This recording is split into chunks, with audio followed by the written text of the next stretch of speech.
Halo warga intelektual sekalian, siapa yang pertama kali menamai nama Tuhan?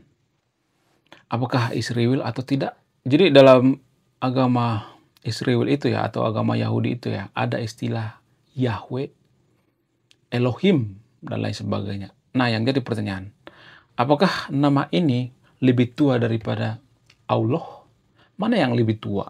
Apakah Yahweh, Elohim, atau Allah? Dari mana kata Yahweh ini berasal? Apakah dari bahasa Ibrani? Apakah dari orang Israel sendiri? Atau berasal dari bahasa Arab? Kemudian, bagaimana sejarah munculnya pengetahuan manusia terhadap Tuhan? Bagaimana sejarah agama zaman dulu sampai zaman sekarang ini? Bagaimana sejarah Tuhan zaman dulu sampai zaman sekarang ini? Apakah nama-nama Tuhan dari zaman dulu sampai zaman sekarang ini berubah-berubah? Apakah ada pergantian nama? Kalau misalnya ada pergantian nama, nama Tuhan zaman dulu pertama kali manusia menyebutkan Tuhan itu apa namanya? Jadi karena di setiap agama itu kan beda-beda ya. Dalam agama Islam disebut dengan Allah, dalam agama Kristen disebut dengan Tuhan atau Yesus Kristus, kemudian dalam agama Yahudi ya, bisa disebut dengan Yahweh atau Elohim dan lain sebagainya. Ada berbagai macam sebutan nama Tuhan ya. Kemudian ya yang paling menarik daripada kisah atau sejarah nama Tuhan ini, apakah dalam agama dewa-dewi itu mereka mengenal istilah Tuhan? Apakah dewa dengan Tuhan itu sama? Apakah Tuhan itu bisa dibuktikan secara ilmiah? Apakah Tuhan itu benar-benar ada atau tidak?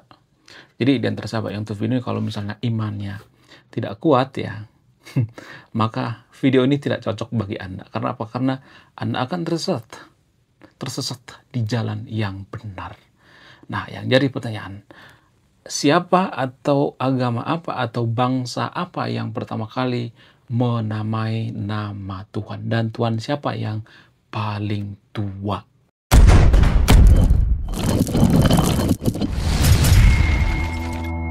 Menurut data sekitar 20 sampai 100 tahun, 1000 tahun yang lalu ya, manusia purba atau manusia yang modern pada saat itu, ketika ada orang yang baru meninggal itu, mereka berpikir ya, ini sekitar 20.000 sampai 100.000 tahun yang lalu ya.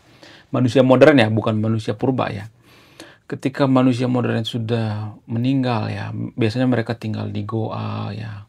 Kemudian mereka nomaden, berpindah-pindah dan sebagainya. Ketika ada anggota keluarga mereka yang meninggal, mereka biasanya sedih dan mereka berpikir keras. Kenapa manusia itu meninggal?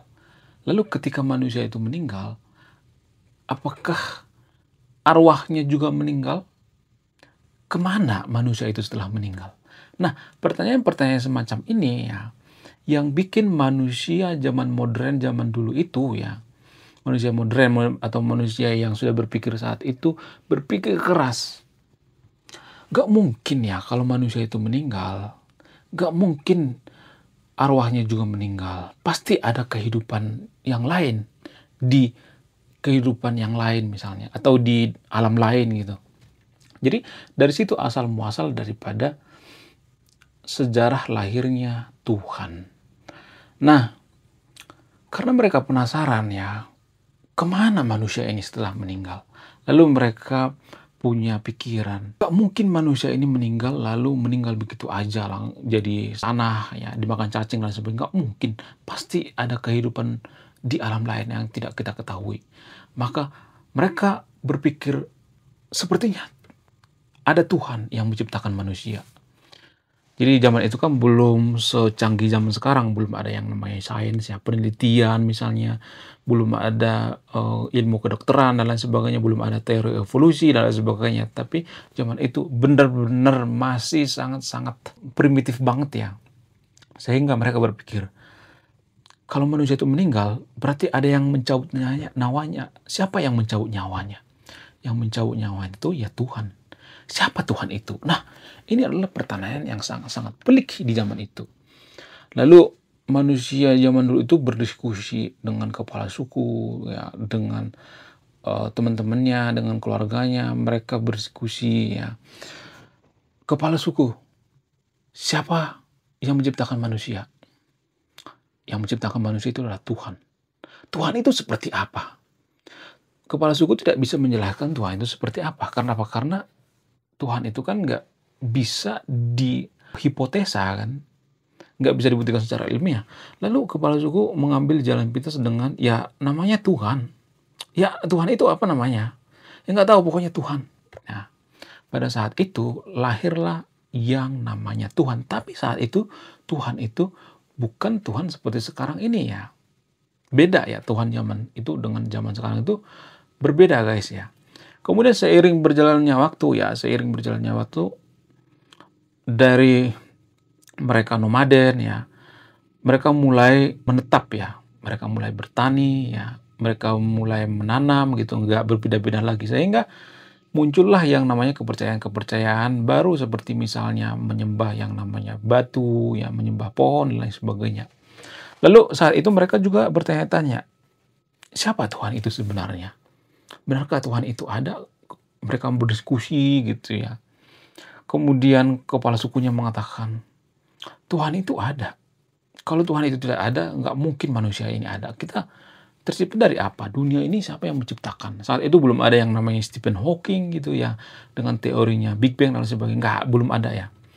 Kemudian setelah ya dari peralihan masa berburu mengumpul ya, beralih lagi tuh ya, beralih dengan apa? Dengan agama baru misalnya, atau kepercayaan baru, yaitu dewa-dewi. Nah, saat itu orang-orang berpikir yang menciptakan manusia ini nggak mungkin satu. Nggak mungkin satu yang menciptakan manusia. Nggak mungkin Tuhan itu bertauhid. Nggak mungkin Tuhan itu esa. Tuhan itu pasti banyak lah. Kan dia repot kalau dia sendiri yang menciptakan dunia ini dengan segala isinya. Maka lahirlah yang namanya dewa-dewi.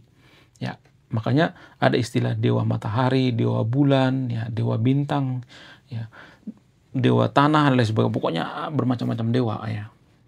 Itulah asal muasal lahirnya yang namanya kepercayaan dewa-dewi. Nah, ketika di zaman itu manusia bertanya kepada pemuka agama saat itu ya, pemuka agama dewa-dewi saat itu, apakah Tuhan itu ada? Apa nama Tuhan itu? Lalu mereka menyebut, ya nama Tuhan itu adalah, ya dewa. Dewa itu kan perwujudan daripada Tuhan itu sendiri ya. Jadi Tuhan itu bersinkronitas ke dewa itu sendiri ya. Menjelma ya. Ya dewa-dewa kita ini adalah bagian daripada Tuhan. Itu jawaban daripada pemuka agama zaman dewa-dewi ya. Kemudian kalau misalnya ada bertanya gitu ya, kenapa tercipta petir? Kenapa tercipta hujan? Maka mereka akan menjawab, karena ada yang namanya dewa petir. Ya, karena ada yang namanya dewa hujan dan lain sebagainya. Ya, cuman di zaman sekarang kalau misalnya ada yang mengatakan, kenapa terjadi hujan? Kalau kita mengatakan ada dewa hujan, pasti diketawain kan. Tapi kalau zaman itu sih itu sangat-sangat serius sekali guys. Zaman itu ada yang namanya undang-undang penistaan agama. Ya, tapi undang-undang penistaan agama ini antar kelompok mereka ya, bukan negara ya, karena saat itu kan belum ada yang namanya negara ya. Biasanya mereka berkelompok-kelompok gitu.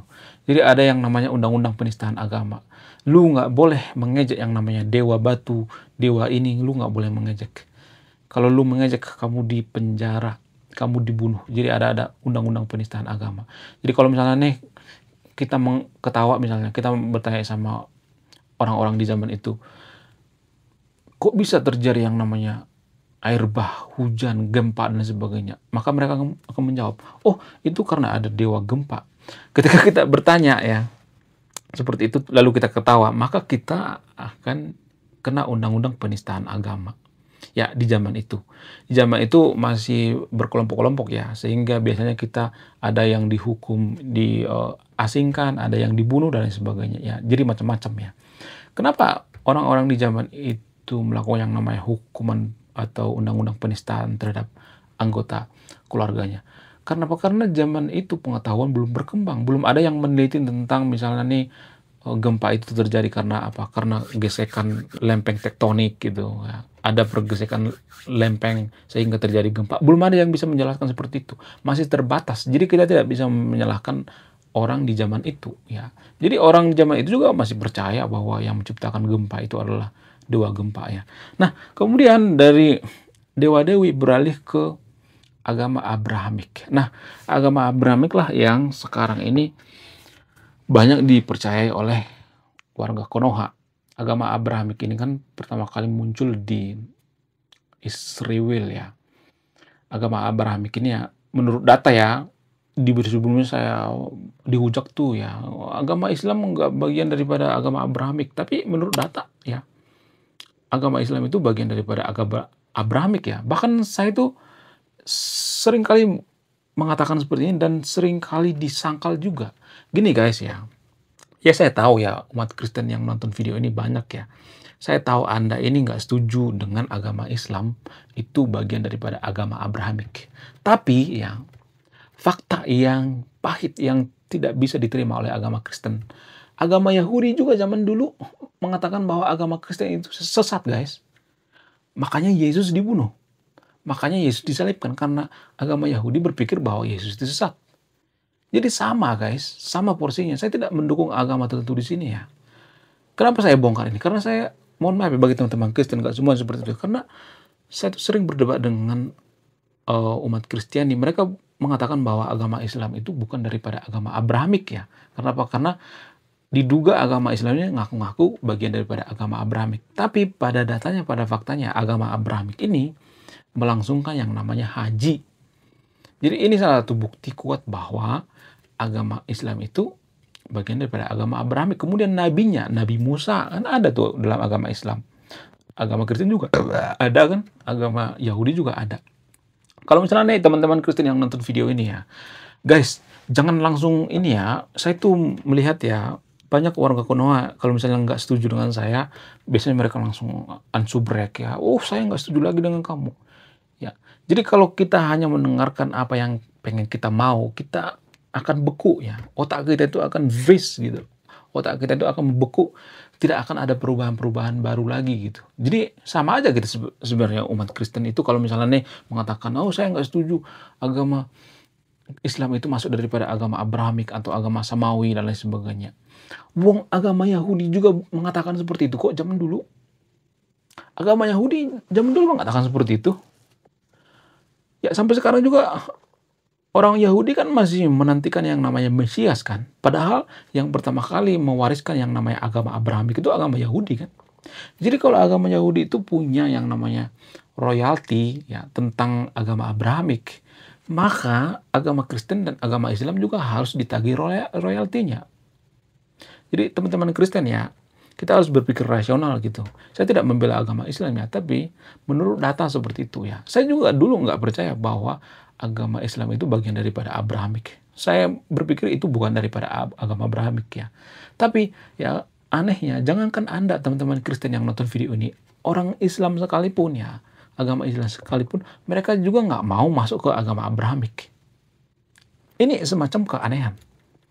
Ya, makanya dalam beragama itu kita nggak boleh terlalu fanatik ya. Kita harus netral gitu. Kita harus bisa menerima dari berbagai sudut pandang. Jadi yang pertama kali menggagas yang namanya bertauhid atau Tuhan yang Maha Esa itu adalah agama Yahudi. Nah, setelah agama Yahudi terbentuk, kemudian lahirlah Yesus. Yesuslah yang membawa yang namanya ajaran Kristus atau ajaran Kristen atau ajaran kasih.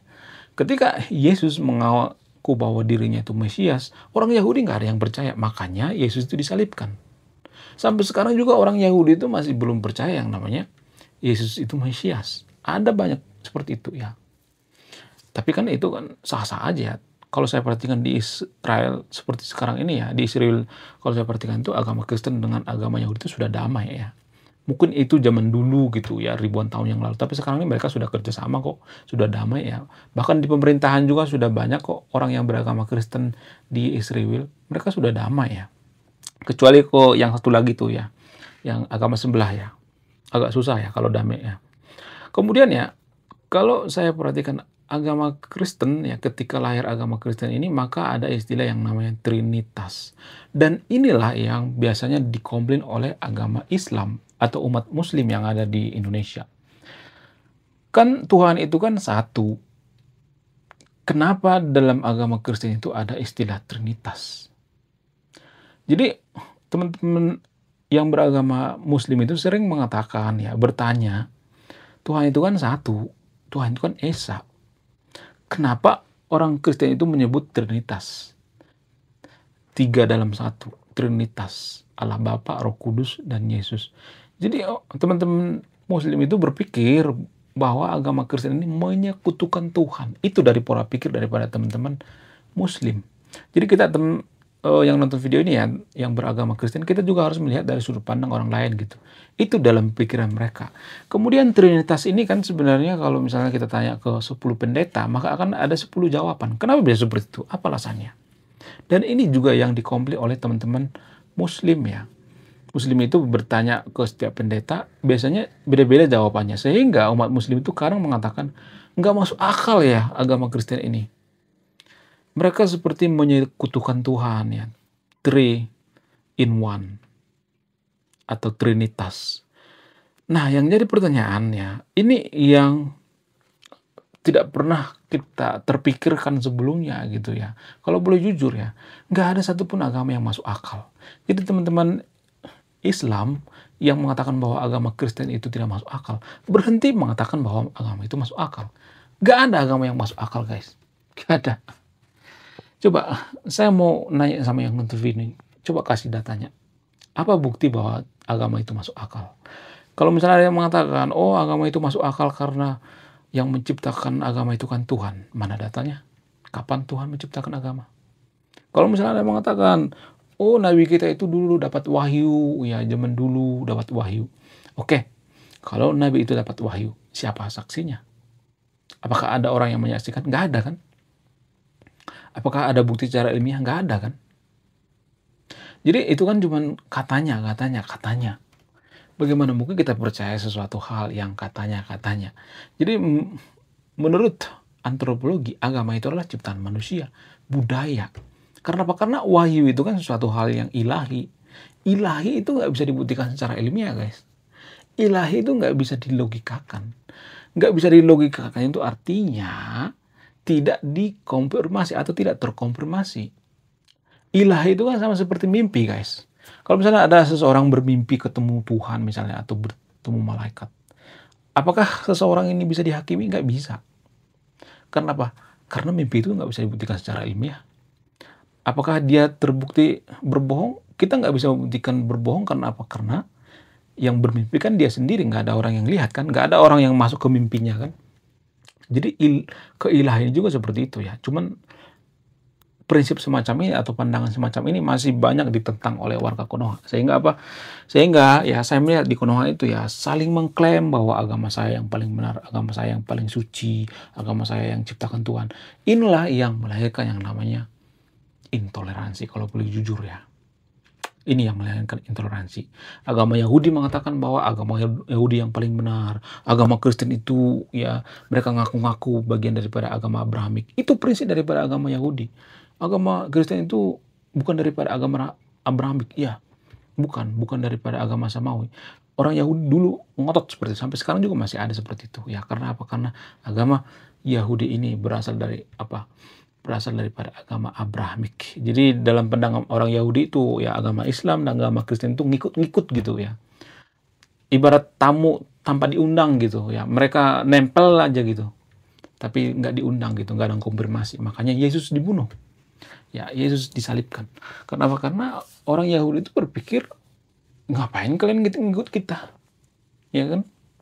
Jangan ikut kita dong. Ya. Jangan ikut kita. Itu pikiran daripada orang-orang Yahudi.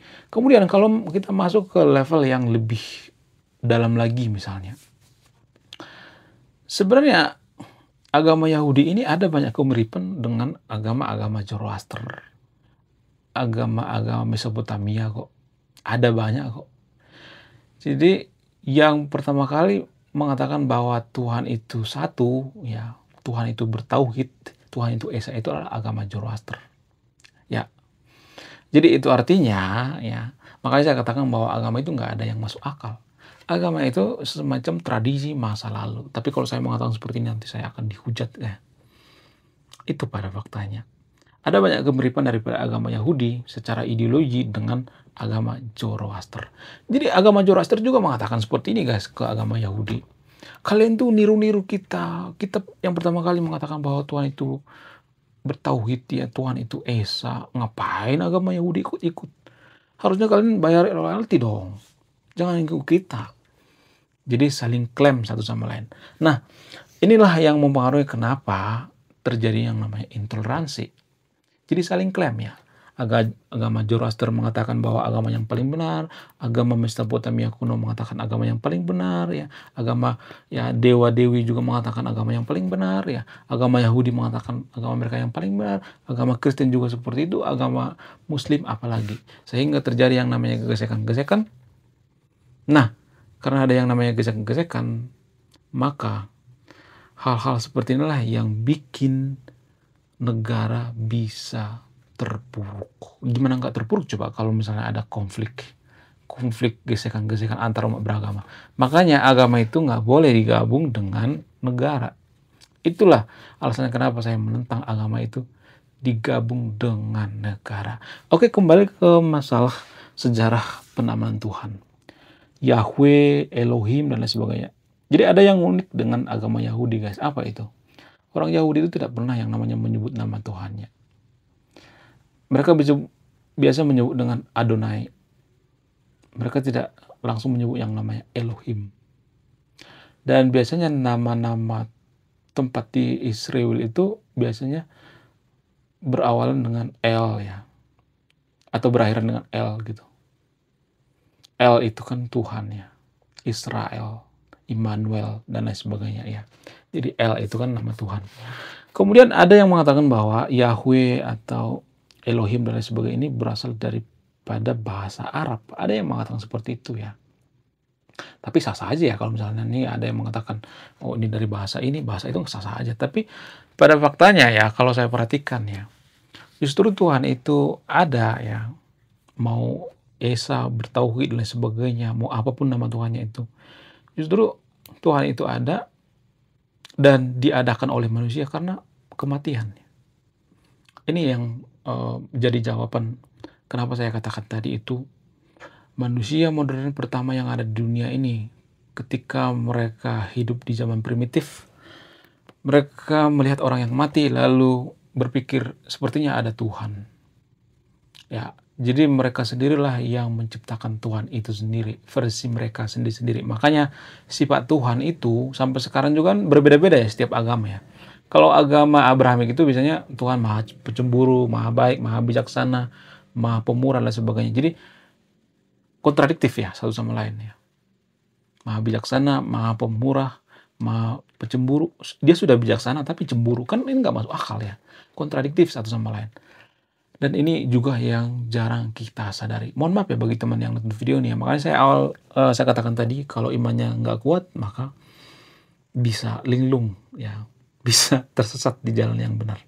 Kenapa saya bahas ini? Karena apa? Karena saya resah dengan warga Konoha yang berlebihan dalam beragama, yang mengatakan bahwa agama yang paling benar, agama yang paling suci. Jadi pada faktanya agama itu adalah karang-karangan manusia menurut data dari antropologi, dan Tuhan itu adalah semacam imajinasi manusia. Karena zaman dulu belum ada yang namanya penelitian-penelitian gitu. Kenapa manusia ini ada? Belum ada yang namanya teori evolusi.